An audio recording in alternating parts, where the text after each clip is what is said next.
Content monetization setup আপনারা কিভাবে করবেন বা কন্টেন্ট মনিটাইজেশন সেটআপ করতে কি কি তথ্য লাগে বা কি কি কাগজপত্র বা ডকুমেন্ট লাগে আজকের এই ভিডিওতে আমি আপনাদেরকে দেখাবো।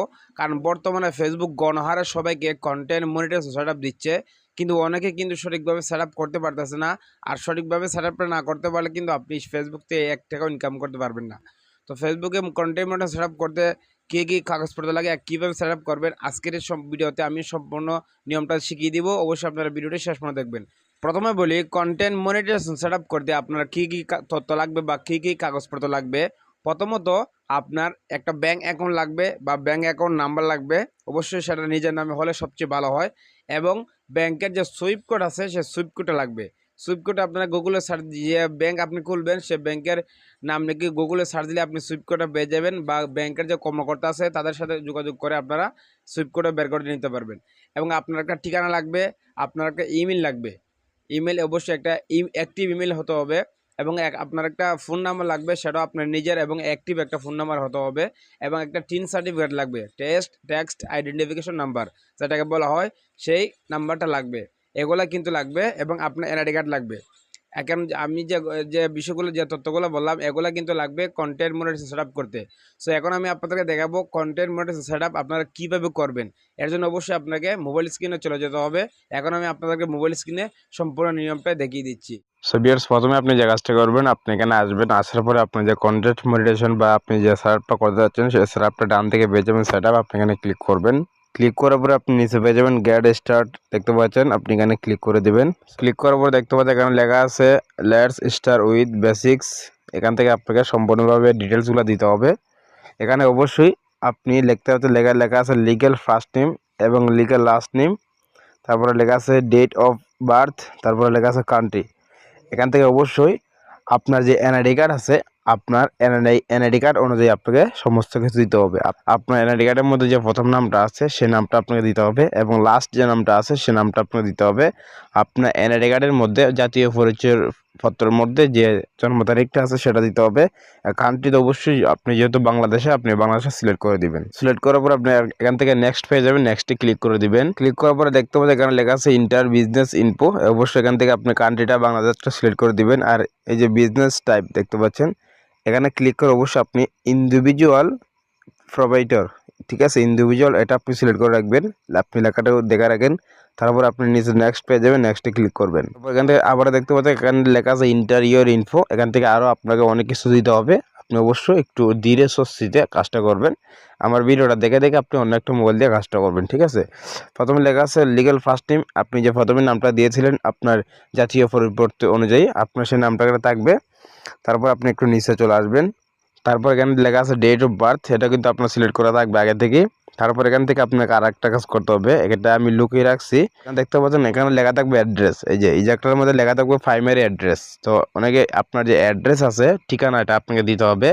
আর ঠিকানাটা অনেকে কিন্তু দিতে পারে না। আপনার যে জাতীয় পরিচয়পত্র আছে বা এনআইডি কার্ড আছে, সেই এনআইডি কার্ডের পিছনে দেখবেন আপনার একটা ঠিকানা লেখা আছে।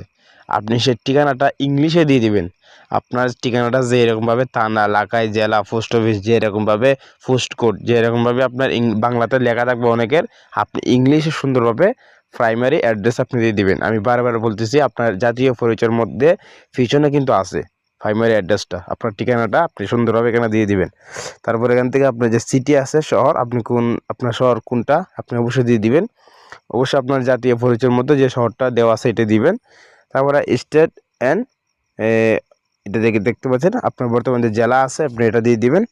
জিআইপি পোস্টাল কোড, অনেকে কিন্তু এটা বুঝে না, ঠিক আছে। জিআইপি পোস্টাল কোড, এটাও কিন্তু আপনার যে জাতীয় পরিচয়পত্র আছে, জাতীয় পরিচয়পত্রের পিছনে 4টা সংখ্যা আছে। আপনার পিছনে 4টা সংখ্যা আছে, প্রত্যেকটা এনআইডি কার্ডের পিছনে কিন্তু আছে। অবশ্যই এই জিআইপি পোস্টাল কোডের মধ্যে দিয়ে দিবেন। তারপর এখানে দেখতে পাচ্ছেন লেখা আছে ফোন নাম্বার। অবশ্যই আপনার যে এই মুহূর্তে যে অ্যাক্টিভ ফোন নাম্বারটা আছে, বা আপনার নিজের এনআইডি কার্ড তোলা যে অ্যাক্টিভ ফোন নাম্বার আছে, সেই একটা ফোন নাম্বার আপনি এখান থেকে দিয়ে দিবেন। তো দিয়ে দেওয়ার পর এখান থেকে আপনাকে আরও অনেক কিছু দিতে হবে। এখান থেকে দেখতে পাচ্ছেন ইমেল, অবশ্যই ইমেল একটা আপনাকে দিতে হবে। আর ইমেল অবশ্যই আপনার বর্তমান যে অ্যাক্টিভ একটা ইমেল আছে, প্লে স্টোরের মধ্যে লগ ইন করা আছে, অবশ্যই সেই ইমেলটা বা জিমেলটা আপনি এখানে দিয়ে দিবেন, ঠিক আছে। দেওয়ার পরে এই যে দেখতে পাচ্ছেন লেখা আছে টেক্সট আইডেন্টিফিকেশন, মানে টিন সার্টিফিকেট নাম্বার আপনাকে দিতে হবে। তো অনেকে কিন্তু টিন সার্টিফিকেট বুঝে না, আপনি অবশ্যই আগে থেকে টিন সার্টিফিকেট আপনাকে করতে হবে। আপনি ইউটিউবে গিয়ে সার্চ করে দেখে নেবেন কীভাবে টিন সার্টিফিকেট খুলতে হয়। আপনি ভিডিও দেখে দেখে খুব সহজে 5 থেকে 6 মিনিটের মধ্যে টিন সার্টিফিকেট খুলতে পারবেন। সো অবশ্যই টিন সার্টিফিকেট নাম্বারটা আপনি সঠিকভাবে বারবার যাচাই করে আপনি এখান থেকে সুন্দরভাবে বসিয়ে দেবেন। যদি ভুল হয় তাহলে কিন্তু সমস্যা হবে পরবর্তীতে। টিন সার্টিফিকেট নাম্বারটা দিয়ে দিবেন। দেওয়ার পরে এখান থেকে আরেকটা অপশন আছে, এই যে এখানে আপনাকে কোনো কিছু দিতে হবে না, এটা হচ্ছে অপশনাল। এই যে লেখা আছে দেখতে পাচ্ছেন অপশনাল। তারপর এখান থেকে কালীঘরটার মধ্যে একটা টিক চিহ্ন দিয়ে দিবেন। টিক চিহ্ন দিয়ে দেওয়ার পরে নিচে পেয়ে যাবেন নেক্সট দেখতে পাচ্ছেন, এখানে ক্লিক করে দিবেন। ক্লিক করার পর দেখতে পাচ্ছেন এখানে লেখা আছে choice how ইউড like to pay, মানে আপনি কিভাবে আপনার যে টাকাগুলো ডলারগুলো আপনি নিয়ে আসতেছেন। অবশ্যই আপনি এখান থেকে এই যে দেখতে পাচ্ছেন ম্যানুয়ালি লিঙ্ক ব্যাঙ্ক অ্যাকাউন্ট, ঠিক আছে, এটা আপনি সিলেক্ট করবেন। পর এখান থেকে নিচে আপনার যে ব্যাংকের ইনফরমেশন আছে এগুলো আপনাকে দিতে হবে। আমি আপনাকে দেখিয়ে দিচ্ছি।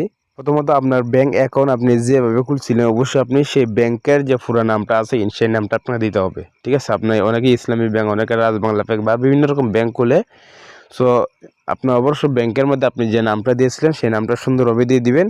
আর ব্যাংক কান্ট্রিটা অবশ্যই আপনি এখান থেকে বিডি মানে বাংলাদেশটা সিলেক্ট করে দিবেন, ঠিক আছে। পরে ডেটটা আপনি অবশ্যই সিলেক্ট করে দিবেন। তারপরে এই যে এখান থেকে যা আছে আপনাকে সুন্দরভাবে সঠিকভাবে দিতে হবে। এভাবে দেখতে পাচ্ছেন সুইপ কোড, এটা কিন্তু অনেকে বুঝে না। আপনি যে ব্যাংক করেছেন সে ব্যাংকের একটা সুইপ কোড আছে, সে সুইপ কোড যদি আপনি না জানেন আপনি ব্যাংকের যে কর্মকর্তা আছে তাদের সাথে যোগাযোগ করবেন। আর না হয় আপনি গুগলে সার্চ করে নেবেন, আপনি যে ব্যাংক খুলেছেন সেই ব্যাংক অনুযায়ী সুইপ কোড লিখলে গুগলে সার্চ করলে আপনি খুব সহজে সুইপ কোড পেয়ে যাবেন। সুইপ কোড অবশ্যই এখানে আপনি দিয়ে দিবেন। সো বিয়ার সুইপ কোড দিয়ে দেওয়ার পরে এবার আপনাকে যে কাজটি করতে হবে, এই যে ব্যাংক অ্যাকাউন্ট নাম্বার, আপনার যে ব্যাংক অ্যাকাউন্ট আছে সেই ব্যাংক অ্যাকাউন্টে যে নাম্বার আছে 12 সংখ্যা না 13 সংখ্যা 15 সংখ্যা একটা নাম্বার আছে, সেই নাম্বারটা আপনাকে সঠিকভাবে সুন্দরভাবে বসিয়ে দিতে হবে। যদি একটা নাম্বার মানে যদি সমস্যা হয়ে যায় তাহলে আপনার সেই টাকাগুলো কিন্তু আপনার ব্যাংকে আসবে না, ঠিক আছে। অবশ্যই আপনার ব্যাংক অ্যাকাউন্ট নাম্বারটা সুন্দরভাবে আপনি বসিয়ে দিবেন। তারপর এখান থেকে নেক্সট দিয়ে আপনি এখান থেকে চলে আসবেন, এখানে অ্যাড ইওর ট্যাক্স ইনফো, আপনি এখান থেকে অ্যাড ট্যাক্স ইনফো লেখা আছে, আপনি এখানে ক্লিক করবেন। তারপর এখান থেকে আপনার ফেসবুক আইডির নামটা দেখাবে, দেখানোর পর এখান থেকে আপনি নিচে কন্টিনিউতে ক্লিক করবেন। অবশ্যই আপনি আপনার ফেসবুক অ্যাডমিন আইডিটা দেখে নেবেন। তারপর এখান থেকে আপনার যে ট্যাক্স ইনফরমেশন আছে এখানে আপনাকে দিতে হবে। প্রথমে দেখতে পাচ্ছেন হোয়াট ইজ এর ট্যাক্স ক্লাসিফিকেশন, এখান থেকে আপনাকে ইন্ডিভিজুয়াল এটা সিলেক্ট করা থাকবে। তারপর নিচে আপনাকে দুইটা অপশন পেয়ে যাবেন, এই দুইটা অপশনের মাঝে দুইটা অপশন আপনি নো সিলেক্ট করে দিবেন, ঠিক আছে। যে এরকমভাবে আমি বলতেছি এরকমভাবে আপনি দুইটা অপশন নো সিলেক্ট করে দিবেন। তো আমি কিন্তু প্রথমটা নো দিয়েছি এবং দ্বিতীয়টা কিন্তু নো সিলেক্ট করে দিয়েছি। তারপর আপনি নিচে নেক্সটে ক্লিক করবেন। এখান থেকে আপনার সেই ইনফরমেশনগুলো দেখাবে, আপনি আগেগুলোর নামগুলো দিয়ে রাখছিলেন। এখান থেকে অবশ্যই কান্ট্রি সিটিজেনশিপ ওইখান থেকে ক্লিক করে আপনি বাংলাদেশটা সিলেক্ট করে দিবেন। তারপর এখান থেকে টেক্সট আইডেন্টিফিকেশন নাম্বার, অবশ্যই I have known use tin, মানে আপনি কখনো এই টিন সার্টিফিকেট ব্যবহার করেন নাই, ঠিক আছে, এটা আপনি সিলেক্ট করে দিবেন। সিলেক্ট করার পরে নিচে আপনি পেয়ে যাবেন নেক্সটে ক্লিক করে দিবেন। এখান থেকে লেখা আছে ইমেল ইওর ইন্টারিয়র অ্যাড্রেস, এখান থেকে আপনি নিচে চলে আসবেন। তারপর এখানে আপনি নেক্সট পেয়ে যাবেন, নেক্সটে আপনি ক্লিক করে দিবেন। তারপর এখান থেকে আপনার এইরকম একটি দেখাবে, এখান থেকে আপনি যে কালীঘরটা আছে এখানে টিক মার দিয়ে দিবেন। দেওয়ার পর এখান থেকে সরাসরি নেক্সটে ক্লিক করে দিবেন। তারপর এখান থেকে এরকম একটা অপশন চলে আসবে, এখান থেকে আপনি অবশ্যই কান্ট্রিটা এখান থেকে দিয়ে দিবেন সঠিকভাবে, আপনি বাংলাদেশটা সিলেক্ট করে দিবেন। তারপর আবার আপনি এখানে পেয়ে যাবেন নেক্সটে ক্লিক করে দিবেন। এখানে লেখা আছে কানেক্টেড ইউএস টু কন্টিনিউ, দেখতে পাচ্ছেন ট্যাক্স ইনফরমেশন, আপনি এখান থেকে একটা কালীঘর পেয়ে যাবেন। এই যে এই কালীঘরটার মধ্যে অবশ্যই আপনাকে টিক মার্কটা তুলে দিতে হবে। এখান থেকে আপনি সরাসরি নিচে চলে আসবেন। নিচে আসার পর অবশ্যই এখান থেকে আর একটা কালীঘর পেয়ে যাবেন, এখান থেকে আপনি টিক মার্কটা দিয়ে দিবেন। তারপর এখান থেকে আপনি পেয়ে যাবেন সিগনেচার, দেখতে পাচ্ছেন এই যে সিগনেচার, আপনার যে এনআইডি কার্ডের যে নামটা আছে আপনি যে এরকমভাবে দিয়েছিলেন ফুল নামটা আপনি এখান থেকে দিয়ে দিবেন। ফুল নামটা যদি না দেন বা একটা অক্ষরে যদি আপনি সমস্যা করেন সিগনেচারটা কিন্তু নেবে না। আমি আবার বলছি, আপনি যে প্রথম নামটা যেভাবে দিয়েছিলেন first name last name NID card অনুযায়ী সেই নামটা ফুল আপনি এখানে দিয়ে দিবেন। দেওয়ার উপরে ডেটটা সিলেক্ট করা থাকবে, ঠিক আছে। এবার নিচে পেয়ে যাবেন নেক্সট, আপনি নেক্সটে ক্লিক করবেন।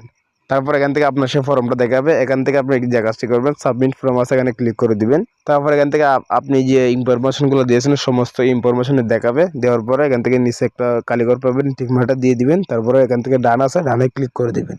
তারপর দেখতে পাচ্ছেন এখানে লেখা আছে কমপ্লিট, এই যে কমপ্লিট হয়ে গেছে। এখান থেকে you can now use content monetization, আপনি কিন্তু এখান থেকে ইউজ করতে পারবেন, মানে ইনকাম করতে পারবেন। নিচে ডান আছে, ডানে ক্লিক করে দিবেন। সো বিয়ার ক্লিক করার সাথে দেখতে পাচ্ছেন এখান থেকে আর্নিং এর অপশন কিন্তু চলে আসছে। এবার কিন্তু আপনি যাই করেন, পোস্ট করেন, স্টোরে আপলোড করেন, রিল ভিডিও যাই কিছু করেন সব কিছু থেকে ইনকাম হবে।